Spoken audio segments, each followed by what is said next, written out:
इतनी सस्ती भी नहीं है जितनी समझ रखी है। हाँ, सरकार सैयदी सरकार आला हज़रत, आप पढ़िए आला हज़रत को, लोग बिला वजह में गालियां देते हैं आला हज़रत को, समझते नहीं। किसी ने कहा हज़रत आपको फला आदमी गाली दे रहा था, वो देवबंदी गाली दे रहा था, आपने कहा अल्हम्दुलिल्लाह। कहा हुजूर गुस्सा नहीं आया आपको? कहने लगे क्यों, क्यों उस देवबंदी ने आपको गाली दी है? कहने लगे शुक्र है उसने मुझे गाली दी है। कहा क्यों? कहा जितनी देर उसने मुझे गाली दी उतनी देर मेरे महबूब की जात तो उनसे महफूज रही है। ये इश्क था आला हज़रत का। खाइए कभी गालियां नबी के नाम पे?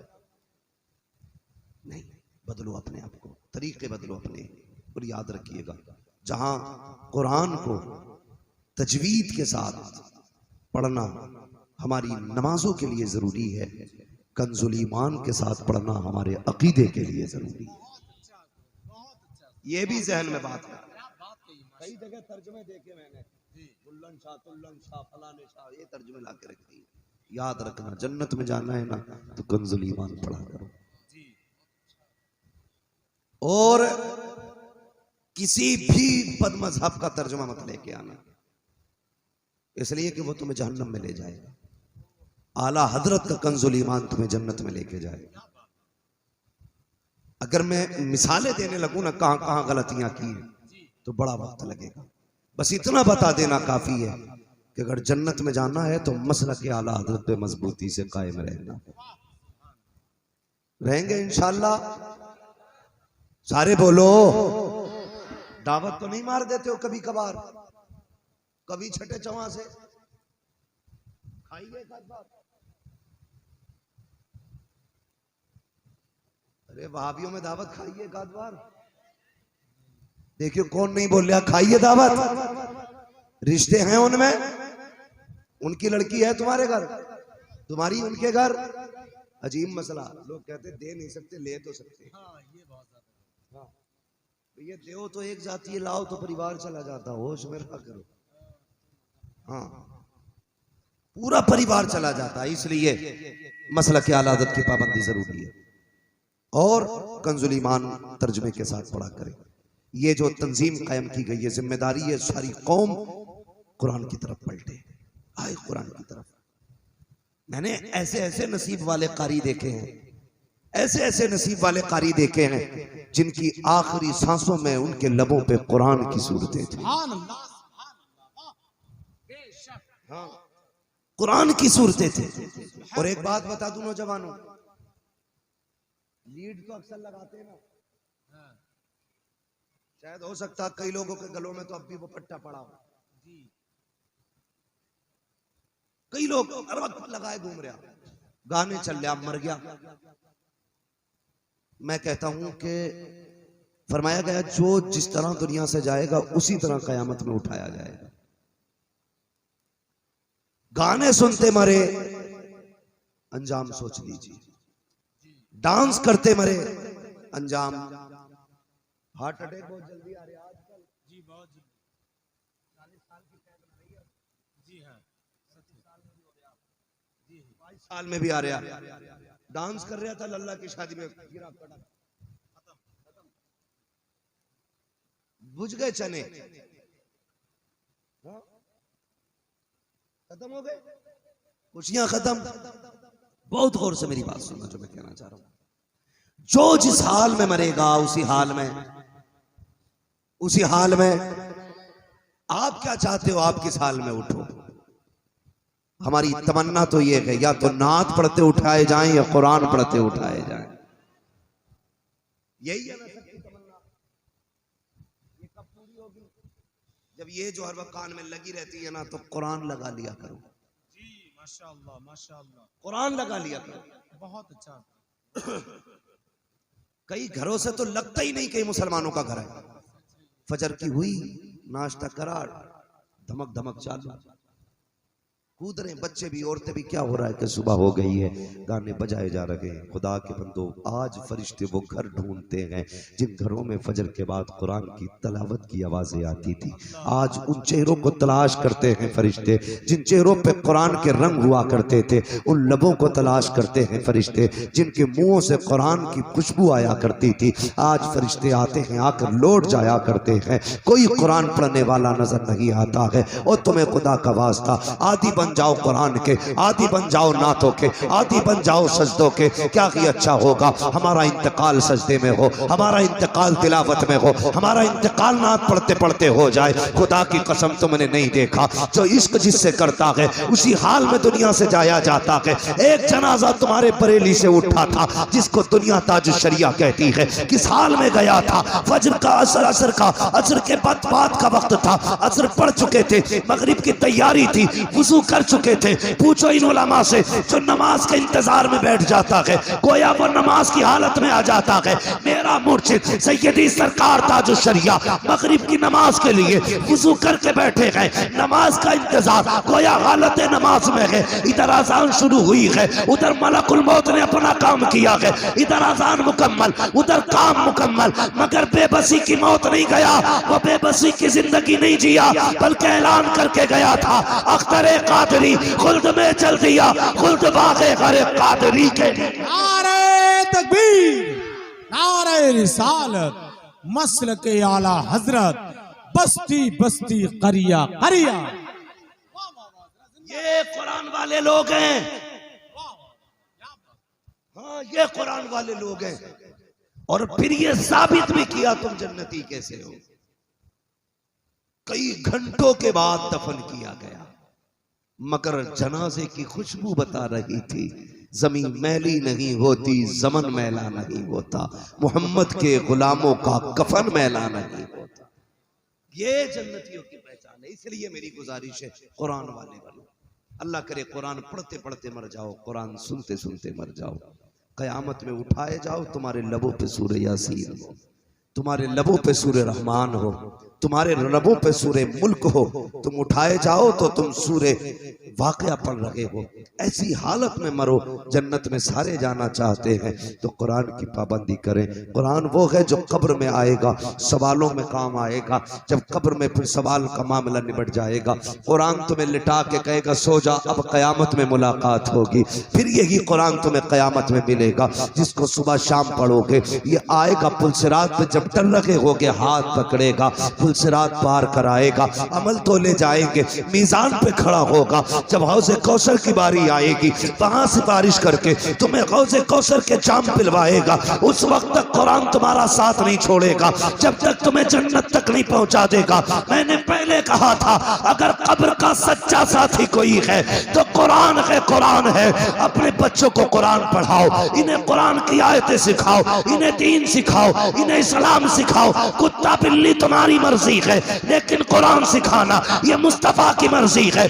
ऐसी दीन सिखा जाओ, ऐसी तालीम दे जाओ कि ये बेबसी की मौत ना मरे। जब दुनिया से जाए तो फख्र से जाए और ये कहता हुआ जाए तुम्हें जाना, तुम्हें माना, न रखा गैर से काम, लिल्लाहिल हम्द में दुनिया से मुसलमान। वही जिंदाबाद। पढ़ेंगे कुरान इंशाअल्लाह, सुभान अल्लाह। पढ़ाएंगे बच्चों को। आधा घंटा कुरान के लिए, 18 घंटे इंग्लिश के लिए। मौलाना सुनो, मेरे बेटे को कुत्ते बिल्ली आती है, कब्र में भी कुत्ते बिल्ली आएगी, याद रखो, पढ़ो ना। मगर तुम तो ढंग से कुत्ता बिल्ली भी ना पढ़ सके। तुम्हें हाई स्कूल नकल से पास कराया गया, तुम्हें डॉक्टर रिश्वत से बनाया गया, चोर बाजारी है, पैसा फेंको तमाशा देखो। एक अक्लमंद ने कहा था किसी कौम को तबाह करना है ना तो उस कौम का तालीमी मैयार गिरा दो। सिर्फ तालीमी मैयार। क्या मतलब? कहा उनके एग्जाम नकल से पास करा दो। बताओ, जो नकल करके डिग्रियां हासिल करेगा, अगर वो डॉक्टर बन गया तो जाने बचागा गम जाने जाने। तुमने नहीं देखा कोरोना में कई कूले आज तक टेढ़े हैं, ऐसी सुइयां लगाई हैं, नीम हकीम खतरे जा, आज तक टेढ़े चल रहे हैं लोग। हाँ भाई, तो कभी भी कोशिश मत करना कि नकल से पास होंगे। अपने बाजुओं के दम से एग्जाम पास कर। दो बातें, नकल से तुम एग्जाम पास कर लोगे लेकिन इंटरव्यू में निकाल दिए जाते हो। कई नौजवानों ने मुझसे फोन करके कहा, हज़रत मेरे पास तो इतने % नंबर हैं लेकिन इंटरव्यू में फेल कर दिया जाता हूं क्योंकि मैं मुसलमान हूं। मैंने कहा धोखा है, तेरी आंखों का ही है। तुझे इसलिए नहीं निकाला गया तू मुसलमान है, तुझे इसलिए निकाला गया तू जाहिल है, जाहिल है। वरना अगर तुम काबिल होगे तो तुम्हें राष्ट्रपति बनने से कोई नहीं बचा सका। तुम खुद किसी मर्ज का इलाज नहीं हो, खुद कैंसर बने पड़े हो, तुम्हें कौन अंदर आने देगा भाई। पढ़ो और मजबूत पढ़ो, नकल करके पास ना हो, मेहनत करके पास हो। फिर हम नहीं जानिए कोई माई का लाल तुझसे तेरी कुर्सी छीन ले। इसलिए कि जो कामयाब है आज भी भारत में उनकी कुर्सियां खाली है और निकम्मों की आज नालियों पे भी जगह नहीं। अनपढ़ लोग सुन लें जिनका इरादा नहीं है पढ़ने का, याद रखना अब जाहिलों से नालियां भी साफ नहीं कराई जा रही, नालियां भी इंजीनियर साफ कर रहे हैं। तुम हो कहां, खोए हुए हो, धोखे में हो, पढ़ो आगे बढ़ो। मैं तुम्हें बता सकता हूं जब से बीजेपी आई है तब से सबसे ज्यादा मुसलमान ने कामयाबी हासिल की।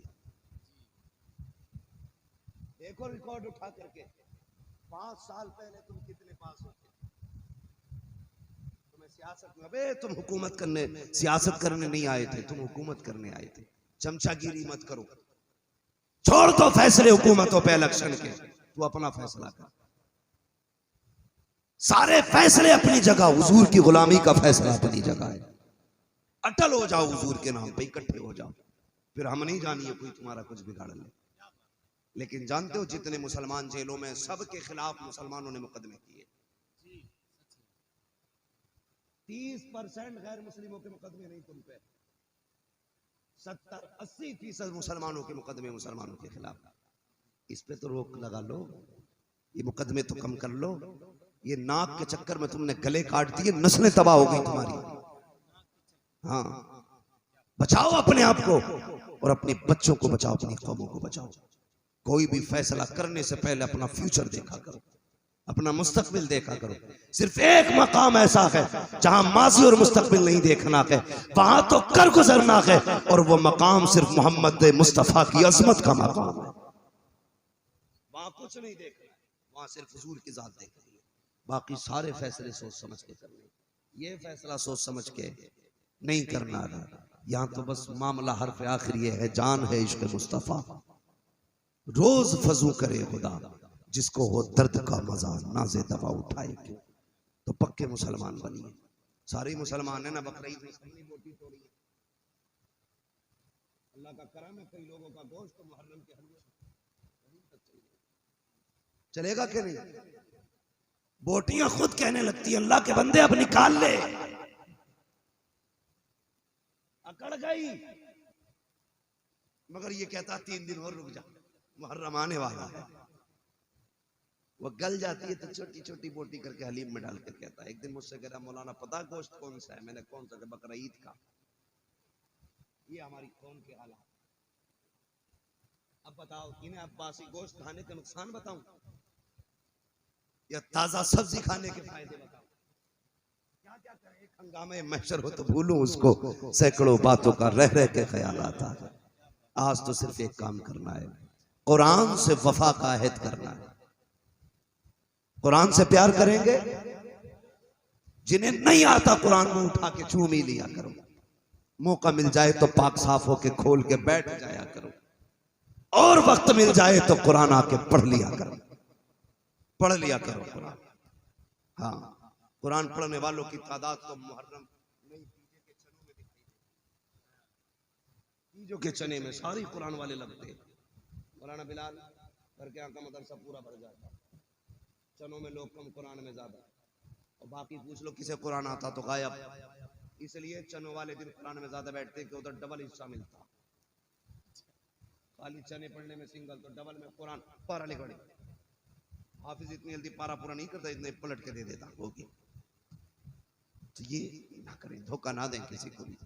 बदलें कुरान को तीजों के लिए नहीं, सिर्फ मैयतों के लिए नहीं। कभी रात में उठ के पढ़ा करो, कभी 3 बजे उठ के अपने रब को कुरान सुनाया करो, कभी 4 बजे उठ के कुरान सुनाया करो, कभी पढ़ रहमान, कभी पढ़ यासीन, कभी पढ़ सूरे बोल, फिर अपने रब को आवाज दे। खुदा की कसम उसकी रहमतें इतनी बरसेंगी कि संभाली नहीं जाएगी। इसलिए कुरान के आदि बनिए, बच्चों को पढ़ाइए, तंजीम के कंधे से कंधा मिला के खड़े होना। और मैं ये चाहता हूं आइंदा साल आना हो, अल्लाह करे हर घर में कुरान पढ़ने वाला होना चाहिए। बोलो इंशाअल्लाह। एक भी मुसलमान बच्चा बिना कुरान के नहीं रहना चाहिए। पढ़ाएंगे सबको इंशाअल्लाह, जोर से बोलो इंशाअल्लाह। अल्लाह ताला हम सबको कुरान और साहिब कुरान की मोहब्बत अता फरमाए।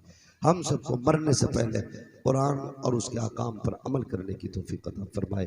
और हमें अपने उलमा, अपने रहनुमा, अपने मुक्तदाओं की मौला इज्जत करने की तौफीक अता फरमाए। बस जो हुए अगलात उनको माफ़ फरमाए रब्बे कायनात। जिंदगी ने दिया साथ, फिर होगी मुलाकात। चमन रहा फूल खिलेंगे, जिंदगी रही फिर मिलेंगे। मुसाफिर हैं हम भी, मुसाफिर हो तुम भी, किसी मोड़ पर फिर मुलाकात होगी। फकीरान आए सदा कर चले, सदा खुश रहो ये दुआ कर चले। भाई ये मेरी गलती नहीं है तो 1 बजे माइक दिया। हर चीज का अपने उसूल है, मैं इन पे जबरदस्ती बोझ नहीं डाल सकता। अगर 2-4 लोग हाँ कह भी देंगे तो मेरी बात सुने। हम पलटते नहीं बेजान किताबों के वरक, हम वो पढ़ते हैं जो चेहरों पे लिखा होता है। मैं खाली दिखाने नहीं आया, मैं बात समझाने आया था। और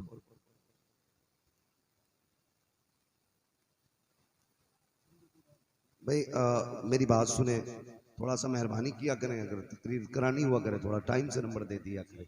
अब हमारा तो रोज ही तकरीर करने का काम है।